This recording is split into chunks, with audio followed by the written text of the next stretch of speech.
Okay 90% మీకు officer వస్తారు. So identify keywords అంటే ఏంటి అసలు anyone knows? Okay first one నేను చెప్తాను.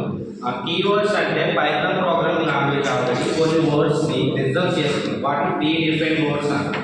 ఆ వర్డ్స్ మనం ఎక్కడ యూజ్ చేయాలి? వైల్ ప్రోగ్రామింగ్ మనం ఎగ్జిక్యూట్ చేస్తూ సీక్వెన్స్ ఆఫ్ లైన్స్ రాసుకుంటూ వెళ్తున్నప్పుడు ఆ కీవర్డ్స్ ని పర్టికులర్ పొజిషన్స్ లో మాత్రమే ఆ కండిషన్స్ రైట్ ఆర్ నాట్ అని డిసైడ్ చేయడానికి యూజ్ చేస్తాం. ఫర్ ఎగ్జాంపుల్ కీవర్డ్స్ వచ్చేసరికి ఏముంది? ఇఫ్ అనే కండిషన్ ఉంది, elif, else. These are three keywords. ఈ కీవర్డ్స్ మనం ఏమైనా వేరియబుల్స్ కి అసైన్ చేయొచ్చా మనం? No. If in case if equal to మనం సమ్ డేటాని అసైన్ చేస్తే the keyword is error particular.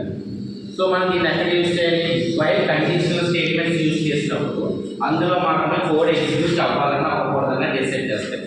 So if else ఎలిఫ్ keywords మనం ఎక్కడ ఉంటాయి?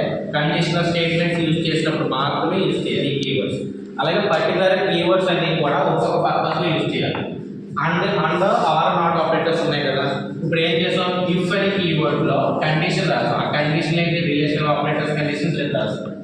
నెక్స్ట్ లాజికల్ ఆపరేటర్ కండిషన్ ఒకటి రాస్తాం. ఈ లాజికల్ ఆపరేటర్ కండిషన్ ఏమవుతుంది?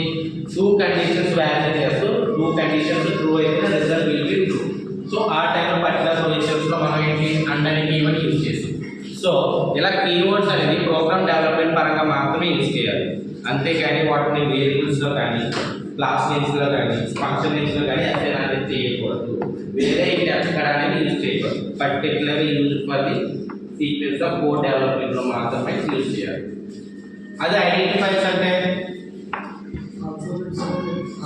ఫర్ ఎగ్జాంపుల్ మీరు ఏంటి ఏ అనే వేరియబుల్, బి అనే వేరియబుల్, సి అనే వేరియబుల్స్ క్రియేట్ చేస్తారు. వీటిలో వాల్యూస్ అసైన్ చేశారు. So these are the one of the variables names. Okay అలాగే క్లాస్ అనేది ఒకటి క్రియేట్ చేసి అందులో కూడా వేరియబుల్స్ అసైన్ చేస్తాం. ఫంక్షన్స్ క్రియేట్ చేసి కూడా అందులో మన డేటాని ఇంపోర్ట్ చేస్తాం. సో ఇలా పర్టికులర్ డేటాని ఏదైనా సరే మనం ఇంపోర్ట్ చేసి ఓన్గా మన ఓన్ ఐడెంటిఫైర్ కొన్ని నేమ్స్ ఇవ్వాలి. వాటిని ఐడెంటిఫైర్స్ అంటారు. దీనికి కూడా సింటాక్స్ రూల్ ఫాలో అవ్వాలి ఖచ్చితంగా. ఏంటవి? పైథాన్ ప్రోగ్రామింగ్ వచ్చేసరికి మొత్తం సీక్వెన్స్ ఆఫ్ కోడ్ కూడా స్మాల్ లెటర్స్లో రాస్తాం. ఈవెన్ ఈ కండిషన్స్ ఏంటి కీవర్డ్స్ కూడా స్మాల్ లెటర్స్లో రాస్తాం.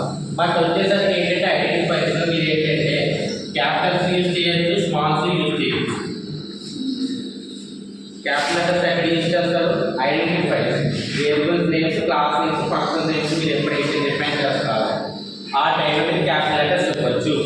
ఇంకా అక్కడ మీరు క్యాపిటల్ లెటర్స్ ఇవ్వకూడదు. ఇది పక్కకు పెడతాం. నెక్స్ట్ ఏంటి?